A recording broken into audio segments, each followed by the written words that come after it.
గౌరవనీయులు పెద్దలు గ్రామ సర్పంచ్ పి శ్రీనివాస్ గారు, కార్పొరేటర్ శ్రీ ఆకుల ప్రకాష్ గారు, మరియు అదేవిధంగా dignities of the దయాస్ and my dear children. నిజంగా మన ఫస్ట్ ఇయర్స్లో చాలా టాలెంట్ ఉన్న పిల్లలు ఉన్నారని నాకు ఇప్పుడు అర్థమైంది. ఒక అబ్బాయి మంచి కవిత చదివాడు, ఒక అబ్బాయి మంచి పాట పాడాడు. ఆ టాలెంట్ మనం ఎంకరేజ్ చేయాల్సిన అవసరం ఉంది. సెకండ్ ఇయర్, థర్డ్ ఇయర్స్లో కూడా చాలామంది ఉన్నారు. నిజంగా మన సమయాభావం వల్ల మనం అనేక మందికి అవకాశం ఇవ్వలేకపోయాం, కానీ స్పీచెస్కి అవకాశం ఇస్తే ఇంకా 2 గంటలైనా మన పిల్లలు మాట్లాడగలిగే శక్తి సామర్థ్యం ఉన్నటువంటి విద్యార్థులు మన second year, third years, first ఇయర్స్లో ఉన్నారు. ఈ కార్యక్రమం కొనసాగుతుంది, కానీ మనకు ఆల్రెడీ మన సప్పర్ టైం అవుతున్నది. అందుకోసమే నేను మన కొన్ని ఇంపార్టెంట్ విషయాలు సమప్ చేసి నేను ఒక 2-3 మినిట్స్లో క్లోజ్ చేస్తాను. మన గౌరవనీయులైనటువంటి మన కార్పొరేటర్ ప్రకాష్ గారు చెప్పినట్టుగా, సార్ మా విద్యార్థుల దగ్గర సెల్ ఫోన్స్ ఉన్నా కానీ వాళ్ళు దాన్ని ఎట్టి పరిస్థితుల్లో మిస్యూజ్ చేయరు. ఎందుకోసం అంటే మేము ముందే వాళ్ళకి ఇన్స్ట్రక్షన్స్ ఇచ్చాము. ఈ కరోనా టైంలో అనేక రకమైనటువంటి ఆన్లైన్ క్లాసెస్ జరిగాయి, ఆఫ్లైన్ క్లాసెస్ జరగలేదు. కాబట్టి వాళ్ళకి నోట్స్ ఇట్లా అన్నీ సెల్ ఫోన్లోనే పంపించడం జరిగింది. దానికోసం వాళ్ళు ఉపయోగించుకుంటారు. సార్ మా పిల్లలు చాలా అంటే క్రమశిక్షణతోని ఆ సెల్ ఫోన్లు ఎట్టి పరిస్థితుల్లో దుర్వినియోగం చేయకుండా సద్వినియోగం కోసం మాత్రం ఉపయోగిస్తారు సార్ అని మీకు మరొకసారి నేను మనవి చేసుకుంటున్నాను సార్. ఇక రెండవది, సార్ చెప్పాడు అప్పుడు జరిగినటువంటి 1969 ఉద్యమంలో పాల్గొనడం వల్ల కొంతసారి చదువుకు డిస్టర్బెన్స్ అయింది. ఆ విషయాన్ని మనం దృష్టిలో పెట్టుకోవాలి. ఎందుకంటే చదువు అవకాశం లేని వాళ్ళు అనేక మంది ఉన్నారు మన దేశంలో.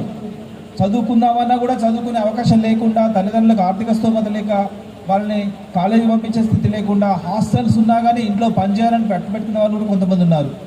కాబట్టి ఇప్పుడు మనకు ఉన్నటువంటి అవకాశాన్ని సద్వినియోగం చేసుకొని ప్రతి ఒక్క విద్యార్థి కూడా కష్టపడి చదివి ఉన్నత స్థానంలో స్థిరపడాలని మనసా వాచా కర్మ కోరుకుంటున్నాను. ఆ తర్వాత మన ఫ్యాకల్టీ చెప్పినట్టుగా నిజంగా మా దగ్గర మొత్తం 28 మెంబర్స్ ఫ్యాకల్టీ ఉన్నారు సార్. అందులో 4 PhD హోల్డర్స్ ఉన్నారు.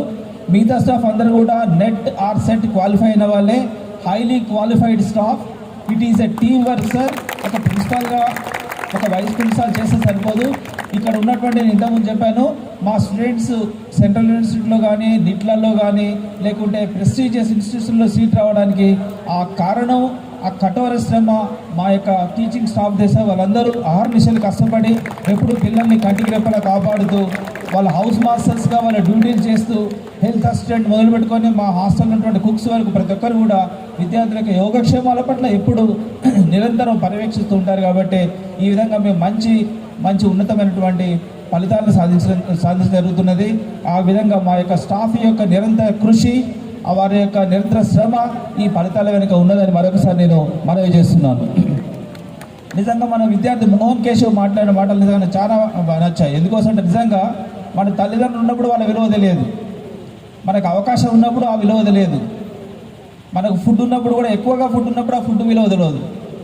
మనకు ఆహారం లేనప్పుడు, మన తల్లిదండ్రులు లేనప్పుడు, మనకి ఏదైతే ఒక కోరుకుంటామో అది మన చేతులు లేనప్పుడు దాని యొక్క విలువ బాగా మనకు తెలుస్తుంది.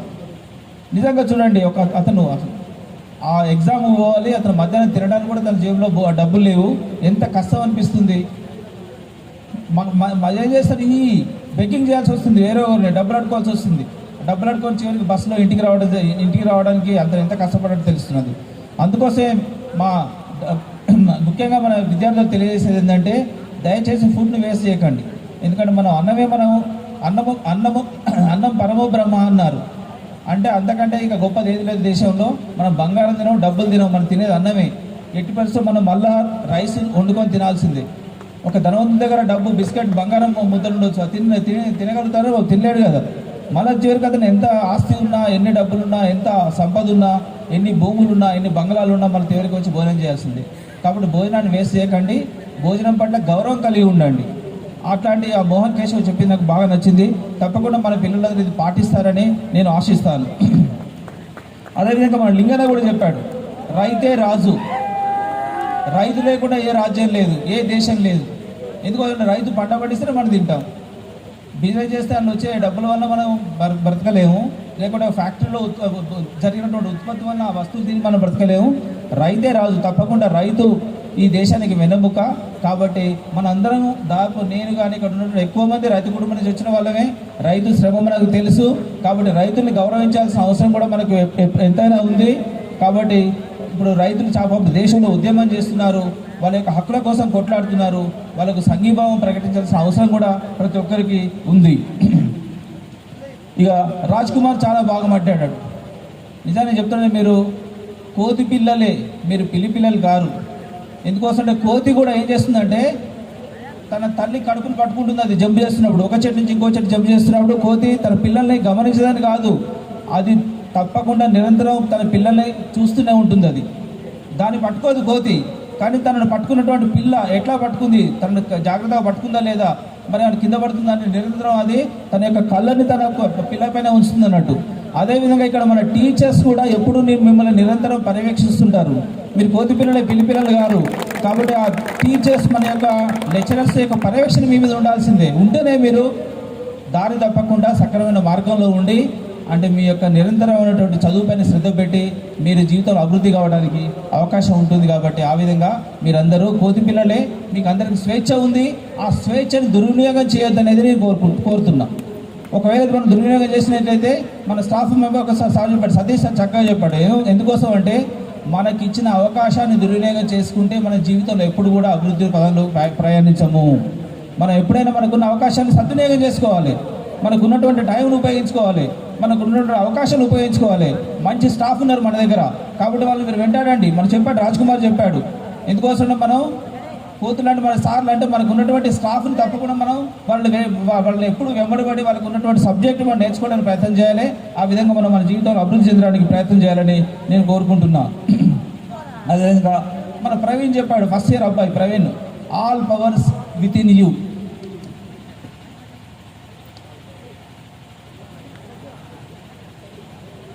Thank you. All powers with in you అని మన స్వామి వివేకానంద చెప్పాడు. నిజంగా ఇక్కడ నేను చాలామంది చూస్తున్నా, ఇందులో అనేక మంది పెద్ద పెద్ద రాజకీయ నాయకులు కావచ్చు, లేకుంటే పెద్ద ఇండస్ట్రియలిస్టులు కావచ్చు, లేకుంటే మంచి ప్రొఫెసర్స్ కావచ్చు, లేకుంటే పెద్ద ఎంటర్ప్రెన్యూర్స్ కావచ్చు, ఎంతో కావచ్చు, నేవీ ఆఫీసర్స్ కావచ్చు, ఆర్మీ ఆఫీసర్స్ కావచ్చు, అడ్మినిస్ట్రేటివ్ ఆఫీసర్స్ కావచ్చు, పోలీస్ ఆఫీసర్స్ కావచ్చు, చాలామంది ఉన్నారు. ఎందుకంటే మీలో ఉన్నటువంటి ప్రతి వ్యక్తిలో ఒక నిగూఢమైనటువంటి శక్తి ఉంటుంది. ఆ శక్తిని మనం వెలికి తీయాలి. మనం ఎక్కడో కథ ఉంది. ఎందుకోసం అంటే మనం ఇప్పుడు సీతని రావణుడు ఎత్తుకుపోయిన తర్వాత జాడ తెలుసుకోవడానికి ఎవరు హనుమంతుని పంపిద్దాం అనుకుంటారు. హనుమంతుడు తన శక్తి అని తెలియదు. అప్పుడు జామవంతుడు చెప్తాడు, నీకు చాలా శక్తి ఉంది, నువ్వు ఈజీగా సముద్రాన్ని దాటగలుగుతావు అని. నువ్వు ఒకసారి జంప్ చేసి చూడు, జంప్ చేస్తే నీ శక్తి నీకు తెలుస్తుందని. అప్పుడు ఇమీడియట్గా హనుమంతుడు జంప్ చేసి సముద్రాన్ని దాటి అవతలికి వెళ్ళి సీత యొక్క జాడ తెలుసుకొని వచ్చి మళ్ళీ చెప్తాడు. ఆ విధంగా ప్రతి విద్యార్థిలో నిగూఢమైన శక్తి ఉంది. ఆ శక్తిని ఎవరు మిమ్మల్ని గుర్తు చేస్తున్నారు? మనకు ఉన్నటువంటి స్టాఫ్, మీ కన్సర్న్ లెక్చరర్స్ మీ క్లాసులోకి వచ్చి మీ నిగూఢమైనటువంటి శక్తిని గ్రహించి మీకు చెప్తున్నాడు. కాబట్టి దాన్ని మీరు అర్థం చేసుకొని మీ శక్తిని మీరు ప్రదర్శించి మీరు జీవితంలో గొప్ప స్థానంలో స్థిరపడాలని నేను కోరుకుంటున్నా. అదేవిధంగా చివరికి మన గౌరవనీయులైనటువంటి సర్పంచ్ గారు చాలా ఉన్నతమైన మాటలు మనకు చెప్పారు. ఎందుకోసం మనందరూ ఒకే కుటుంబం, అందరూ కూడా first year to final year including staff, teaching and non teaching, మనందరూ ఒకే కుటుంబం. మన మధ్యన ఎట్లాంటి పొరపచ్చాలు లేవు. ఒక్కొక్కసారి చిన్న చిన్న సంఘటనలు జరగవచ్చు, జరిగినా మనం సర్దుకుందాం. ప్రతి ఒక్కరు మనలో మనం మాట్లాడుకొని మనలో మనం సర్దుకొని ఆ సర్దుబాటు చేసుకొని చివరికి మన ప్రయాణాన్ని మనం సాగించాలి. ఎందుకంటే మన ప్రయాణం ఒకసారి కుంటుపడితే మన యొక్క అభివృద్ధి కుంటుపడుతుంది. కాబట్టి మన అందరం కూడా ఒకే కుటుంబాలాగా ఉండాలని నేను కోరుకుంటున్నా. సార్ చెప్పినట్టుగా మన తల్లిదండ్రులు గౌరవించాలి, మన కుటుంబ పెద్దల్ని గౌరవించాలి. ఆ విధంగా మనకు బోధించేటటువంటి టీచర్స్ పట్ల సంస్కారాన్ని ప్రదర్శించాలి, గౌరవ మర్యాదలు ప్రదర్శించాలి. తప్పకుండా మనం కొన్ని చేయాల్సిన పనులు చాలా ఉన్నాయి. ఒక్కొక్కసారి ఏమైందంటే మన సర్పంచ్ గారు చెప్పినట్టుగా మంచి వ్యక్తి మీద కూడా బురద జల్లే ప్రయత్నం జరుగుతుంది. ఒక స్టూడెంట్ మంచిగా చదువుతాడు, ఇంకో స్టూడెంట్ మనం చెడగొట్టే ప్రయత్నం చేస్తారు. ప్రతి చోట ఉంటాయి, ఎవరో ఒకరు ఉంటారు, ఎక్కువ మంది ఉండరు, ఒక 1-2% ఉండొచ్చు. ఎందుకంటే ఒక తులసి వనంలో ఒక గంజాయి మొక్క ఆ తులసి వనాన్ని మొత్తం చెడగొడుతుంది. అట్లే విధంగా ఒకరిద్దరు చెడు స్టూడెంట్స్ వల్ల కూడా మంచి వాళ్ళు కూడా పాడే అవకాశం ఉంది. సార్ పాపం ఎన్నో మంచి పనులు చేస్తున్నాడు, కానీ సార్ యొక్క అది పేరు ప్రఖ్యాతులు చెడగొట్టాలని కొంతమంది సార్ మీద దుష్ప్రచారం చేసినట్టుగా మనం వార్తాపత్రిక కూడా చదివాము. అట్లే విధంగా మన విద్యార్థులను కూడా మనం జాగ్రత్తగా ఉండాలి. మనని మనం నమ్ముకోవాలి, మన శక్తిని మనం నమ్ముకోవాలి, మనకు బోధించేటటువంటి మన లెక్చరర్స్ యొక్క శక్తి సామర్థ్యాలను మనం నమ్ముకొని ఆ విధంగా మనం ముందుకు సాగాలి. కానీ మనని ఎవరు కూడా మన రాంగ్ ట్రాక్లోకి లాగడానికి ప్రయత్నించినప్పుడు మనం ఎట్టి పరిస్థితుల్లో వాళ్ళ మాయలో వాళ్ళ మాటలలో పడిపోవద్దు.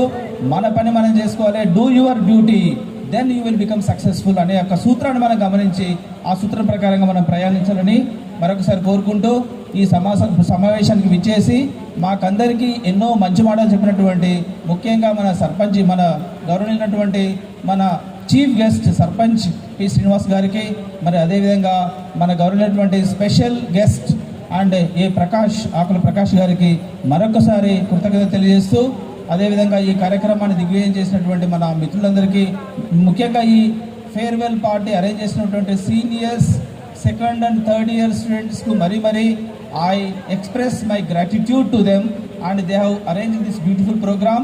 And at the same time, I welcome the first years, and you will have the bright future in this college. Please don't worry about anything. Everything will be settled in a better way within a short time.